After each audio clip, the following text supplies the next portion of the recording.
what's up? Thank you so much for watching Anshuni Solutions. I am Anshika and today we have to read our chapter जो कि हम पिछले video में last video में हम पढ़ रहे थे चैप्टर 9 न्यूट्रिशन. हमें वही कंटिन्यू करना था what is a balance diet से. Okay, let's start.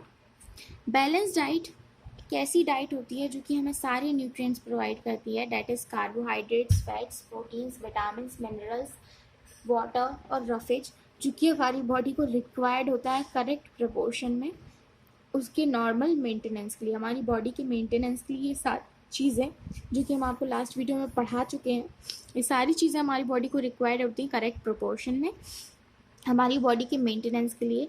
ये जो चीज़ें हमारी बॉडी को जब प्रोवाइड होती हैं इसे हम कहते हैं balance diet. Balance diet recommend की गई है हमें, ये दिए हुए हैं टेबल के. और नॉर्मल पर्सन एडल्ट मैन को जो कि सेडेंट्री वर्क करता है उसको सीरियल्स, पल्सेस, लीफी वेजिटेबल्स कितने कैलोरीज में खानी चाहिए, मॉडरेट वर्क करता है उसको कितनी खानी चाहिए, और हैवी लेबरर वर्क करता है उसे कितनी कैलोरीज खानी चाहिए. एडल्ट वुमेन को बताया गया है, चिल्ड्रंस को बताया गया है, बॉयज़ एंड गर्ल्स को बताया गया है ऑफ देयर एजेस. वैसे तो ये कॉमन है, आप लोग रीड कर सकते हो, इससे रिलेटेड कुछ नहीं आने वाला पेपर्स में, but it just for general knowledge. Calorific value of balance diet. Balance diet की कैलोरिफिक वैल्यू क्या होती है? A balanced diet is expected to provide about 1600 to 3500 kcal per day. मतलब एक बैलेंस डाइट से हम एक्सपेक्ट कर सकते हैं to provide 1600 to 3500 calories per day. हमें इतनी लेनी चाहिए एक बैलेंस डाइट के अंदर. एक A calorie is the amount of heat required to raise the temperature of 1 gram of water by 1 degree Celsius. अब कैलोरी होता क्या है? कैलोरी हीट का अमाउंट होता है जो कि हमें रिक्वायर्ड होता है टेम्परेचर को रेज करने के लिए for 1 gram of water. 1 gram of water को बाय 1 डिग्री सेल्सियस रेज करने के लिए ये जो हमारा अमाउंट होता है ये हमारा काउंट होता है कैलोरी में. उसके बाद kilo calorie KCl. Kilo calorie क्या होता है? ये इक्विवेलेंट होता है to 1000 calories. Kilo calories is equivalent to 1000 calories. ये it is use to represent the energy values of food. ये यूज होता है to represent the energy values of food. The daily calorie requirements different people are as follows. जो daily calorie requirements होती हैं अलग अलग peoples की वो एज फॉलोज हैं. एक चाइल्ड की जो कि 6 ईयर्स से अबव रहता है उसे 1100 किलो कैलोरीज रिक्वायर्ड होती हैं. एक एडल्ट मैन जो कि रेस्ट पे होता है उसे 1650 कैलोरीज रिक्वायर्ड होती हैं. एक एडल्ट वुमेन जो कि रेस्ट पे होती है उसे 1400 KCl किलो कैलोरी रिक्वायर्ड होती है. एक सेडेंट्री पर्सन क्लर्क उसे 1800 to 2500 कैलोरी रिक्वायर्ड होती हैं. और एक लेबरर जो कि वर्क करते हैं, मेहनत का काम करते हैं, उन्हें 3500 KCl तक रिक्वायर्ड होता है. नेक्स्ट है हमारा nutrition value of balance diet. Balance diet की न्यूट्रिशन वैल्यू क्या होती है? जो न्यूट्रिटिव वैल्यू होती है सच बैलेंस डाइट की वो अबाउट 3000 कैलोरीज होती है. ये जो डाइट होती है ये इसे must contain about 90 gram protein for growth and repair. इस न्यूट्रिशन वैल्यू इस बैलेंस डाइट में 90 ग्राम प्रोटीन होना चाहिए हमारी ग्रोथ और रिपेयर के लिए, 90 ग्राम तक फैट्स होने चाहिए और 450 ग्राम तक कार्बोहाइड्रेट्स होने चाहिए हमारी एनर्जी के लिए. विटामिन्स होने चाहिए मेटाबॉलिक एक्टिविटीज़ को रेगुलेट करने के लिए. मिनरल्स होने चाहिए ब्लड, बोन्स, थायरॉक्सिन एट्सेट्रा को फॉर्म करने के लिए. रफेज होना चाहिए फॉर रिटेनिंग वाटर और फॉर प्रॉपर बोवल मूवमेंट के लिए.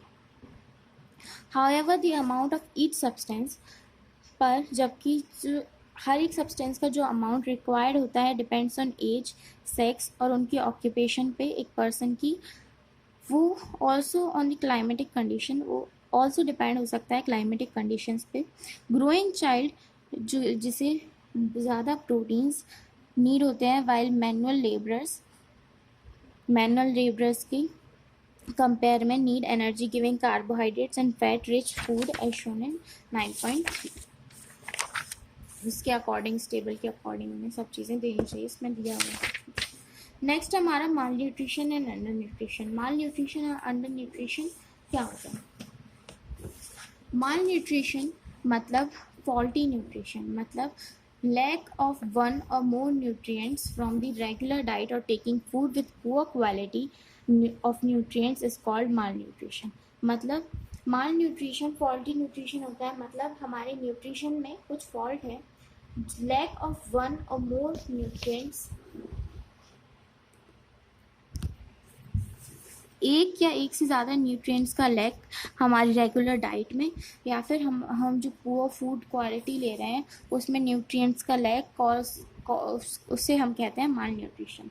कॉजेज़ क्या होते हैं माल न्यूट्रिशन के? पॉवर्टी, गरीबी, फूड की shortage, faulty and rigid food habits, faulty और रिजिड फूड हैबिट्स, हमारी फूड हैबिट्स अच्छी ना हो, फॉल्टी फूड डिस्ट्रीब्यूशन, गंदा food distribution, faulty cooking methods अच्छे ना हो, poor knowledge of balance diet, हमें बैलेंस डाइट की नॉलेज अगर ना हो, और overpopulation are the main causes of malnutrition. और ओवर पॉपुलेशन जो है वो मेन कॉज है माल न्यूट्रिशन का, मतलब बहुत ज़्यादा पॉपुलेशन है हमारे यहाँ जो सबको नीडेड अमाउंट में न्यूट्रिशन नहीं मिल पाता है. सिम्टम्स ऑफ माल न्यूट्रिशन के सिम्टम्स क्या होते हैं?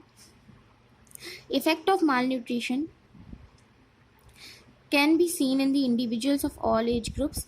माल न्यूट्रिशन का इफेक्ट सारे एज ग्रुप्स में देखा जा सकता है, इन विच बट ये मोस्ट फेवर होते हैं डेवलपिंग चिल्ड्रंस में. मोस्टली ये सिम्टम्स डेवलपिंग जो चिल्ड्रंस होते हैं, जो डेवलप कर रहे होते हैं, उनमें ही दिखते हैं. सिम्टम्स क्या क्या होते हैं? पुअर इंटेलिजेंस लेवल कम हो जाता है, ग्रोथ स्टंट हो जाती है, ग्रोथ रुक जाती है, मसल डेवलपमेंट कम हो जाता है, ड्राई और क्रैकिंग स्किन हो जाती है, और वर्क की कैपेसिटी कम हो जाती है, हम ज़्यादा काम नहीं कर सकते. अंडर न्यूट्रिशन एक कंडीशन होती है जिसमें एक बच्चा या फिर एक इंसान जिसे सफिशिएंट क्वांटिटी ऑफ फूड नहीं मिल रहा है. This is mainly due to poverty, ये मेनली ड्यू टू पोवर्टी या फिर large family size, that the poor parents are unable to provide enough food to their children. इस कंडीशंस में होता है. सिम्टम्स ऑफ अंडर न्यूट्रिशन के symptoms क्या क्या होते हैं? वीकी और skinny body, poor development of muscles, dry और dull skin, less deposition of subcutaneous fat, poor mental development.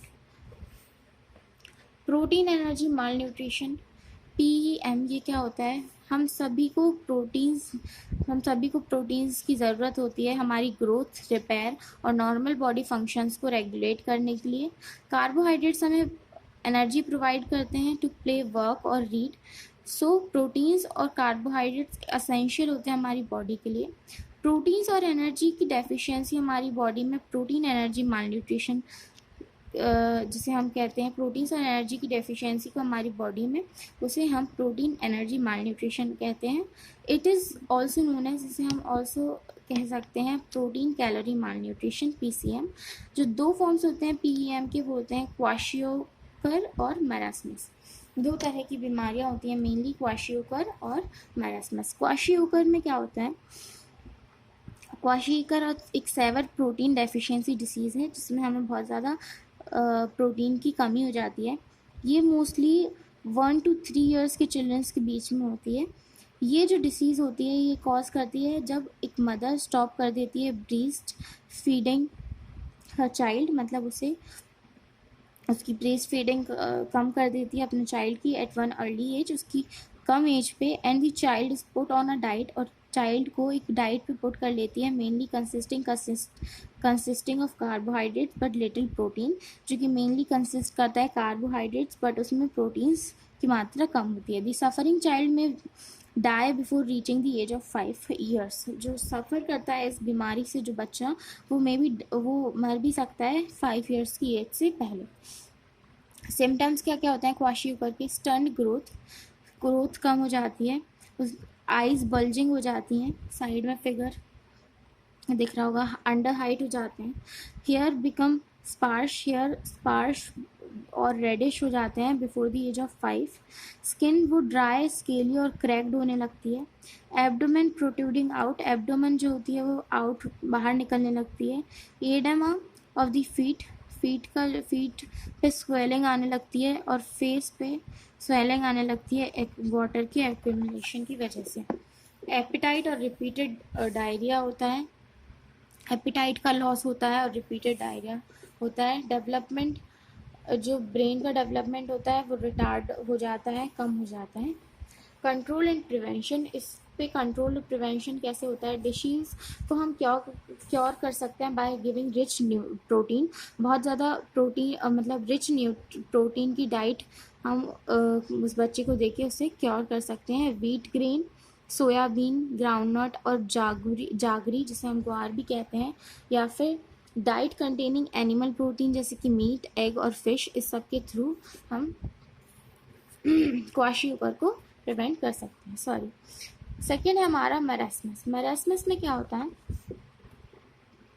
Marasmus caused होता है due to deficiency of proteins की डेफिशिएंसी, प्रोटीन्स कार्बोहाइड्रेट्स की डेफिशिएंसी की वजह से, एज वेल एज फैट्स की deficiency की वजह से हमारी डाइट में।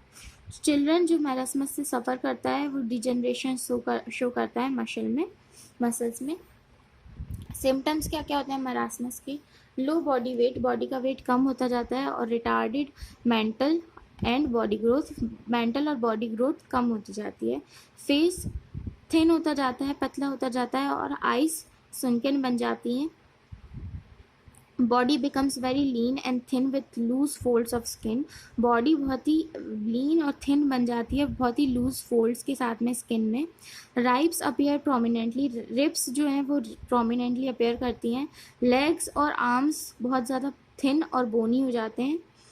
Child is more susceptible to diseases, child जो है वो और ज़्यादा ससेप्टेबल हो जाता है इस डिसीज़ के लिए। प्रिवेंशन और कंट्रोल क्या होता है फॉर मरासमस? मरासमस को हम कंट्रोल कर सकते हैं एक रिच प्रोटीन डाइट प्रोवाइड करा के with sufficient amount of carbohydrates और फैट्स को सफिशिएंट अमाउंट में प्रोवाइड करा कर। In the absence of mother milk, जब बच्चों को मदर मिल्क नहीं मिलता है तो उसे हम काऊ का मिल्क शुड बी गिवन, तो उसे काऊ का दूध देना चाहिए। Then we have a summary of chapter, then the chapter is completed. So अभी तक इस वीडियो के लिए इतना ही। नेक्स्ट वीडियो में हम पढ़ेंगे चैप्टर 10 के बारे में। Okay childrens, so if you like the video do like, share and subscribe. तो इस वीडियो के लिए हमने इतना ही पढ़ना है। नेक्स्ट वीडियो में we will talk about chapter 10। तब तक के लिए stay home, stay safe, bye bye.